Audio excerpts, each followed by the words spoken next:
A paz do Senhor, meu querido irmão, aluno, professor da Escola Bíblica Dominical. Chegamos na lição de número 10, o avivamento na vida pessoal. 5 de março de 2023, textual é um salmo. Salmo de número 63, versículos 3 e 4, que diz: porque a tua benignidade é melhor do que a vida, os meus lábios te louvarão. Assim eu te bendirei enquanto viver, em teu nome levantarei as minhas mãos. Verdade prática, a presença do Espírito Santo é uma realidade em todos os dias da vida de um crente avivado, de um crente cheio do Espírito Santo, como a Bíblia nos orienta. A leitura bíblica de classe é o Salmo de número 63, o Salmo no qual foi tirado o nosso textuário, versículo 3 e 4. Vamos pensar um pouquinho então sobre esse textuário? Bem, o nosso textuário é um salmo que expressa o anelo de Davi a Deus. Expressa o anelo dele. Ou seja, a sede que ele tem de Deus, o amor que ele tem do Senhor. Ele, nesse momento, o rei Davi, estava no deserto da Judéia. Lembra que ele, por muito tempo, ele precisou se esconder, do rei Saul. Então, Davi, em um desses momentos de fuga, no seu esconderijo no deserto, ele faz essa poesia, esse poema. Ele vai expressar a benignidade, a graça de Deus. Isso é interessante, porque mesmo ele estando em uma situação adversa, num deserto, sendo perseguido, numa caverna, com falta de víveres, mesmo tudo sendo conspirando contra ele, esses meios, essas circunstâncias, não o impede dele ser um adorador. E ele declara aqui: porque a tua benignidade é melhor do que a vida, os meus lábios o louvarão.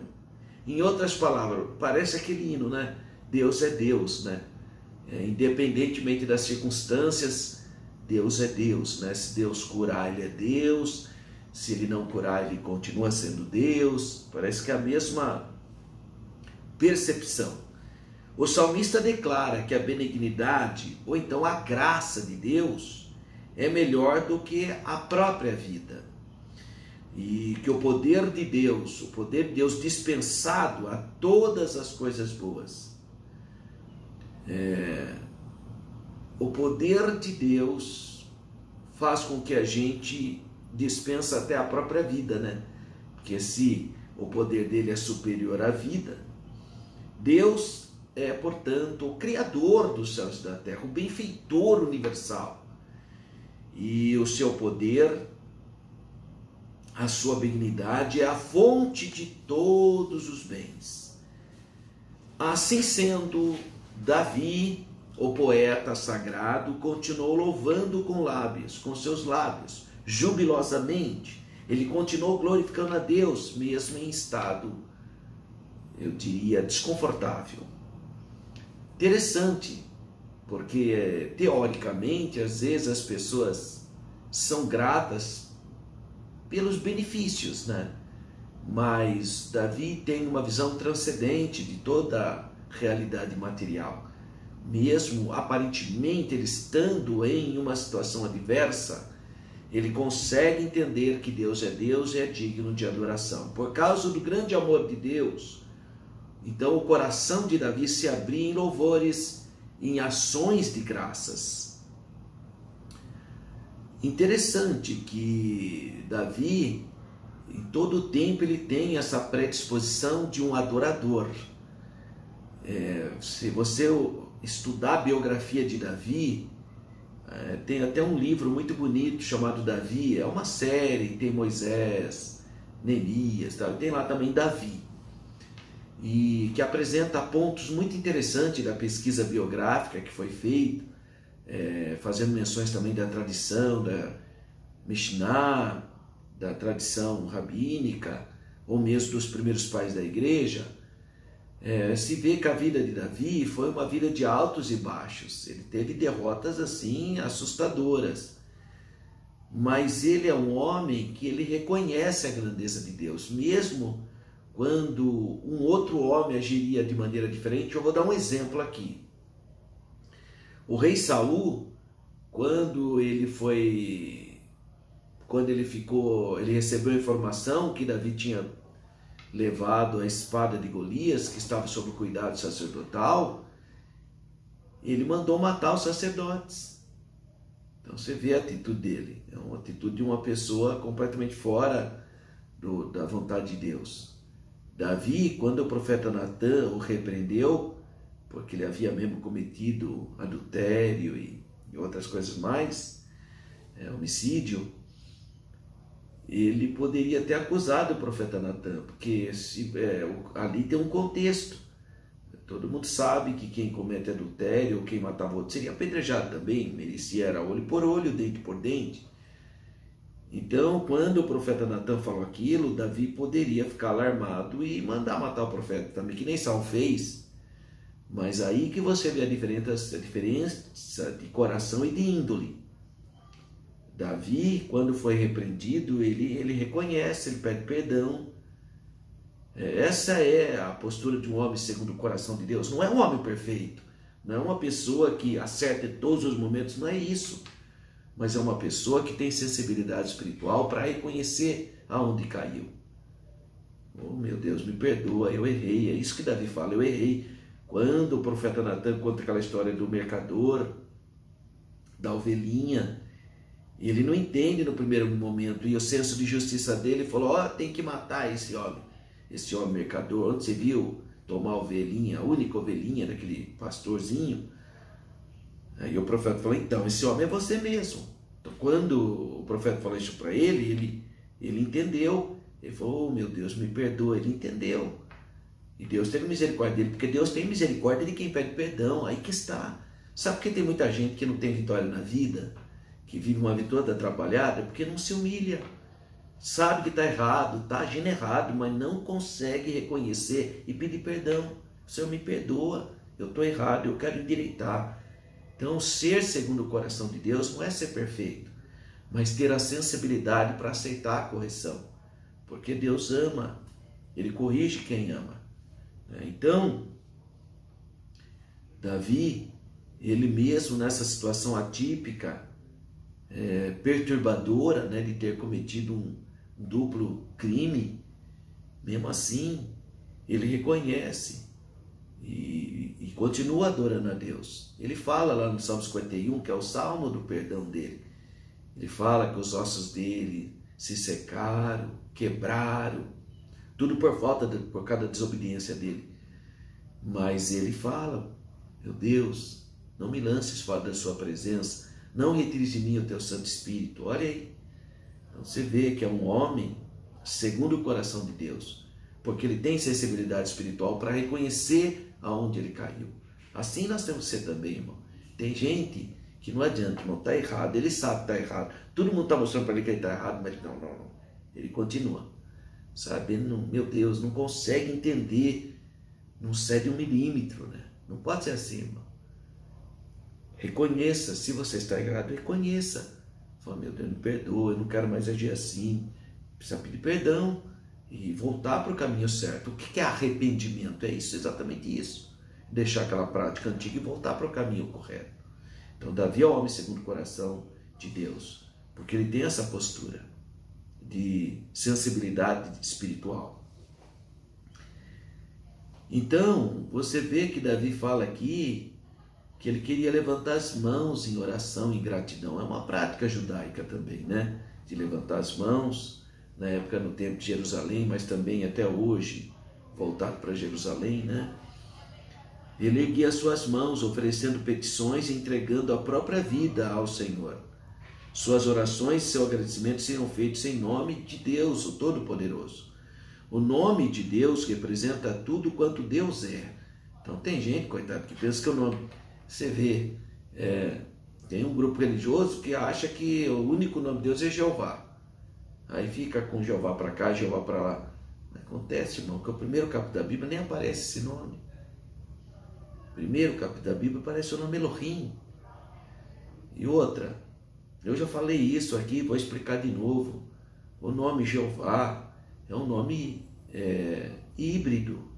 É uma composição do século XVI. Ele aparece a partir da Reforma Protestante. Linguisticamente ele é incorreto esse nome. É que agora todo mundo já usa, então fica por isso mesmo. Mas se você for ver exegeticamente, não tem sentido esse nome. É uma convenção humana. Por quê? Porque são sinais diacríticos da língua hebraica, sinais massoréticos, da palavra Adonai, juntada com a palavra cotetragrama divino, com Yahvé. Aí dá Yehová. Mas esse nome não tem nem na Bíblia, irmão. Isso é uma junção que o Lutero traduziu a partir da Reforma Protestante. E a pessoa, coitada, pega esse nome e faz disso um cavalo de batalha, né? Quantas vezes a pessoa pergunta para você, seu pastor não te ensinou? Qual é o nome de Deus? Você na simplicidade fala, é Deus, o nome de Deus é Deus. Fala, não, Deus não é nome. Porque ele tem uma outra percepção do que é Deus, né?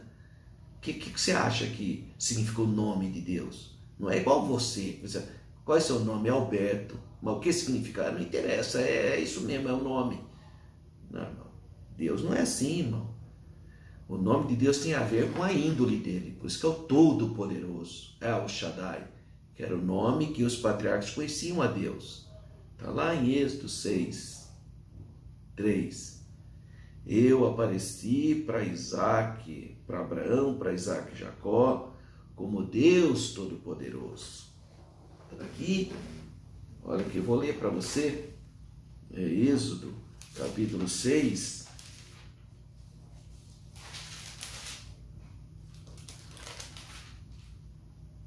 aqui 6:3, e Êxodo capítulo 6, versículo 3, e eu apareci a Abraão e a Isaac e a Jacó como Deus Todo-Poderoso, mas pelo meu nome, o Senhor, que é o Yahvé, o tetragrama divino, não lhe fui perfeitamente conhecido. Então os patriarcas nem sabiam esse nome, Jeová, nem existia esse nome. Tanto é que eles chamavam de El Shaddai, Deus Todo-Poderoso. Agora, tem um grupo religioso agora, uma coisa recente, século XX, e acho que descobriu a pólvora. Muita fraqueza mental, né? Muita fraqueza teológica, né? Então, o nome de Deus não é igual ao nosso. O nome é João, o nome não é assim, o nome de Deus. Você vê, quando Moisés pergunta para Deus, qual é seu nome? É a pergunta que Moisés fez. Se for ver bem, Deus não podia facilitar, falar, é Jeová, né? Não. Ele fala, Moisés, você quer saber meu nome? Yehie, Asher, Yehie, eu sou o que sou. Isso é nome de Deus, porque tem a ver com a índole dele, a sua transcendência, o seu poder, a sua glória. Então o nome de Deus representa tudo o que Deus é, poder, é o que ele pode fazer, são toda a sua revelação. Olha lá, o Salmo de número 19, os céus manifestam a glória de Deus. Não é que os céus são Deus, hein? Isso é panteísmo, confundir o Criador com a criatura. Os céus manifestam a glória de Deus, né? O sumo sacerdote, como era natural, ele erguia as mãos para abençoar o povo de Israel. Nosso sumo sacerdote, que é o Senhor Jesus, ele ergue as mãos também em favor dos seus filhinhos. O Targum, que é a tradição, né, diz o seguinte, fala que abre as mãos em súplica a Deus Pai, transformando esse salmo em uma composição messiânica. O Evangelho de João, tanto o capítulo 14 como o capítulo 16, fala sobre as eficazes orações dos homens, a eficácia das orações oferecidas no nome do Senhor. O Salmo, por exemplo, 28, versículo 2, há um versículo simétrico a esse, que fala também do gesto típico de oração, que é levantar as mãos. Então, é um textuário que mostra um poeta sagrado, Davi, adorando a Deus independentemente das circunstâncias. E ele fala, então, nesse texto áudio, porque a tua benignidade é melhor do que a vida. Os meus lábios louvarão.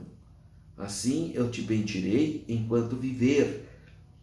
Em teu nome levantarei minhas mãos. Muito lindo, né? Uma poesia hebraica muito bonita de adoração a Deus.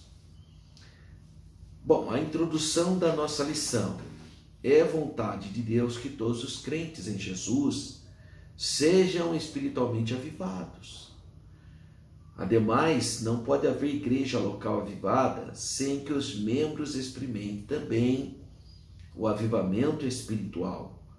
Além desse avivamento se manifestar no interior do templo, da igreja, ele se revela em todos os lugares, inclusive na vida cotidiana dos crentes. Isso significa o quê? O avivamento no casamento, no relacionamento familiar, no trabalho, nas atividades, etc. Então, o primeiro tópico da nossa lição, o avivamento na vida do salmista. Uma busca sincera. Então, o salmista, ele faz uma busca a Deus com toda a sinceridade. Então, o estudante da Bíblia sabe que o salmista experimentou momentos terríveis de aridez, de luta, de enfermidade, de perseguição, de fome, um processo dificílimo. Mas o salmista, mesmo assim, ele desejava com entusiasmo a presença de Deus. A tua presença é tudo que eu quero. Ó Deus, tu és meu Deus, de madrugada te buscarei, na minha alma tem sede de ti. A minha carne deseja muito em uma terra seca e cansada, onde há água. É o início do Salmo 63. Olha só, ele começa o Salmo falando isso. Ainda que ele vivesse em um período de sequidão, de cansaço na carne, a alma dele mantinha sede por Deus. Por isso ele ia buscá-lo de madrugada. Então o salmista tem plena convicção, ele fala, tu és meu Deus, tu és a minha esperança, tu és o meu socorro bem presente na hora da angústia, tu és a minha rocha, tu és o meu rochedo, tu és o meu lugar secreto, tu és a minha esperança. 1.2 Contemplando e bendizendo a Deus. O salmista também tinha anseio de ver a fortaleza e a glória do Senhor. Como ele pode contemplar na alma do ser humano o reconhecimento da bondade de Deus. Por isso os lábios do salmista louvam a Deus. É o nosso texto áudio, Salmo 63, versículo 3. E ele fala, eu bendirei enquanto viver. Olha que coisa, versículo 4. Enquanto eu viver, eu te darei glória, erguendo as mãos no nome do Senhor.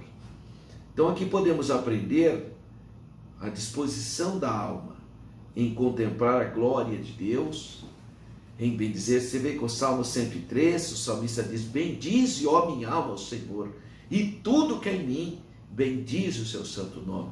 Bendize, ó minha alma, ao Senhor, e não deixe esquecer de nenhum dos teus benefícios.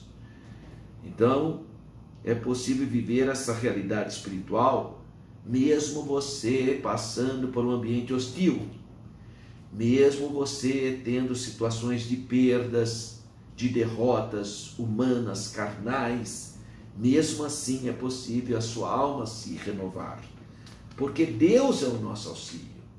O salmista também afirma que a sua alma se fartará. Mas no que? Em coisas materiais? Não, com a presença de Deus. A sua boca louvará ao Senhor. Então esse é o resultado de alguém que busca a presença de Deus. Davi sabe lembrar de Deus e meditar em sua palavra, é a garantia do futuro dele, do auxílio dele. também segurança, né? Nada é tão consolador para uma vida avivada do que o crente ter Deus como auxílio, refúgio e fortaleza. Um verdadeiro avivamento pessoal promove a bênção da segurança divina na vida do crente. Então, para resumir esse tópico 1, o anseio e busca sincera pela presença de Deus possibilitaram um avivamento na vida do salmista, expressa no Salmo 63. Agora, o tópico 2, o avivamento espiritual do crente. 1.1, reservando uma agenda de piedade. À luz do que aprendemos com o salmista Davi, percebemos que há elementos imprescindíveis para que a vida do crente seja uma vida poderosamente avivada. São elementos que ao longo da Bíblia e da história da igreja a gente encontra um modelo espiritual para o cristão, que é prática de oração, leitura devocional da Bíblia. Olha que importante. Você pode entrar no seu quarto, você deve entrar no seu quarto, fechar a porta e orar e pedir a presença de Deus, a mudança de perspectiva. Abra a Bíblia e leia a palavra. Palavras são águas purificadoras. Jesus, o nosso maior modelo de oração, orava intensamente. Davi orava. Oração é um exercício diário, é um instrumento maravilhoso para que o crente desenvolva uma vida espiritualmente avivada. A Bíblia mostra muitos homens e mulheres que venceram grandes batalhas. Situações que eram consideradas perdidas foram revertidas graças a uma vida diária de oração. 2.3, a leitura devocional da Bíblia. É importante que você leia a Bíblia. Você leia, se você tem dificuldade de ler o Antigo Testamento, você tem os Salmos, você tem os Provérbios, mas você tem no Novo Testamento as cartas paulinas, as cartas pastorais, o Evangelho de João. Você pode iniciar a leitura e o estudo. Então, resuminho do tópico 2. As disciplinas espirituais cristãs são características de um genuíno avivamento. E o tópico 3, a vida pessoal e familiar do crente avivado. Então, a questão da vida familiar, pessoal primeiro, a vida pessoal primeiro. O avivamento espiritual também traz consequências para a vida pessoal. Por isso que a gente sempre orienta as pessoas a pedir para Deus sondá-la. Aquela oração de Davi: sonda-me, ó Deus, e conhece o meu coração. Vê se há em mim algum caminho mau.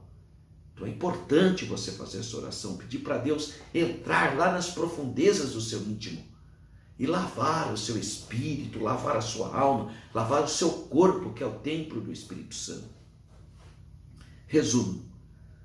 Claramente há uma direção da palavra de Deus para desenvolver aspectos relevantes em nossa vida pessoal. Questão da integridade, prudência no falar, cuidado da saúde física e emocional. A Bíblia orienta para todos esses elementos. 3.2, a vida com o cônjuge. Uma vida matrimonial pode e deve ser vivida na direção do Espírito Santo. Uma vida inspirada, avivada, tocada pelo Espírito Santo, tem consequências básicas no amor, que é o fruto do Espírito, né? Uma vida matrimonial, então, deve ser dirigida pelo Espírito Santo. E amor e também compreensão, submissão, ceder certas situações, é pelo poder do Espírito Santo. A demonstração de carinho e afeto, uma comunicação eficiente e atenta. Portanto, uma vida de bênção no lar é consequência, sim, da pessoa estar cheia do Espírito Santo. Ela está mais sensível a tudo, né? 3.3, no relacionamento com os filhos, a vida com os filhos. Uma pessoa cheia do Espírito Santo não é estressada, irmão. Qualquer coisinha já perde a estrutura. Então, um crente avivado, obviamente que a família dele terá prioridade. Ele sabe que em primeiro lugar é Deus. Deus está sobre todas as coisas. Em segundo lugar é a família dele, que é o primeiro altar. O terceiro lugar a igreja. E assim sucessivamente. Então o crente avivado dá atenção ao seu relacionamento com os seus filhos. Isso é prioridade. Os filhos precisam dialogar com os pais são referência para os filhos têm que se sentir acolhidos, amados pelos pais, né? Cuidados indispensáveis para uma vida cristã eficaz e feliz no relacionamento entre pais e filhos é o afeto, né? Os pais afetuosos, que também se preocupam com o cuidado espiritual, hábito do culto doméstico, o relacionamento cristão com os filhos e também a disciplina, porque os filhos precisam de disciplina. Finalmente, 3.4, os efeitos do avivamento na vida pessoal. Então, um crente avivado é um crente alegre, porque ele está satisfeito com Cristo, ele está cheio do Espírito Santo. A Bíblia diz que a alegria do Senhor é a nossa força. Semelhantemente a Sadraque, Mesaque e Abednego, Ananias, Azarias e Misael, na Babilônia, o crente avivado não tem medo dos desafios, da morte, dos problemas oriundos, da insegurança do mundo, etc. Porque ele está cheio do Espírito Santo. E finalmente o crente avivado é santo, uma condição indispensável para viver com Deus. Pois sem santificação ninguém verá o Senhor. E o crente que segue o Deus da Bíblia, ele vai seguir a índole do seu Deus, que é santo, santidade absoluta. Então, resumindo o tópico 3, o caráter e o testemunho exemplar são frutos de uma vida cristã avivada, graças a Deus. E para nós encerrarmos, algumas considerações finais. Nos Salmos, podemos ver como Deus demonstrou uma realidade de forma bem expressiva, de um avivamento espiritual diante de Deus. Assim, todo crente em Jesus pode ter uma vida pessoal ativa, avivada, cheia do Espírito Santo, desde que em todos os momentos e lugares esteja em estrita, perfeita comunhão com o Senhor. Essa é a proposta dessa lição, uma vida pessoal cheia do Espírito Santo. Isso você pode fazer orando mais, lendo mais a palavra, participando mais dos cultos, servindo a Deus com alegria, sendo dirigido pelo Espírito Santo, pedindo o batismo do Espírito Santo, pedindo os dons espirituais, buscando o fruto do Espírito. Tudo isso está na Bíblia à sua disposição. Então busca a presença de Deus, peça para o Senhor mudar a sua vida, para que você tenha um relacionamento cada vez mais estreito com Deus, que você esteja no centro da vontade de Deus. O nosso pastor aqui de Campinas, o pastor Paulo Freire, sempre, quase todas as reuniões, ele dizia para nós: irmãos, vamos pedir para estarmos no centro da vontade de Deus. Você quer ser uma pessoa cheia do Espírito Santo? Busque a Deus a cada dia mais e peça para que você esteja no centro da vontade dele. Dê prioridade para o reino de Deus e todas as outras coisas vos serão acrescentadas. Que o Senhor continue abençoando a sua vida. Eu quero fazer mais uma vez esse convite para vocês. Nós já estamos no mês de março, está aproximando o dia da nossa viagem para Israel. Nós tínhamos no primeiro momento pensado em fazer a nossa viagem no mês de novembro, última quinzena. Mas o nosso grupo, a maioria, 60%, pediu para que a gente estendesse essa viagem para o Egito também. Mas o grupo que sai para o Egito é do dia 1 ao dia 13 de dezembro de 2023. E aí fica um pouquinho mais caro, fica $4.090. Também pode ser dividido no cartão. Mas se você quiser saber mais sobre essa viagem, há uma possibilidade de a gente fazer Egito e Israel. Essa possibilidade. Eu já fiz essa viagem, já levei grupo, Egito e Israel. Então, se alguém tiver interesse, entre em contato com os telefones da Renova Turismo, disponíveis aí para você, tá bom? Que Deus te abençoe e te guarde, que você tenha uma aula abençoadíssima. Fique na paz do Senhor.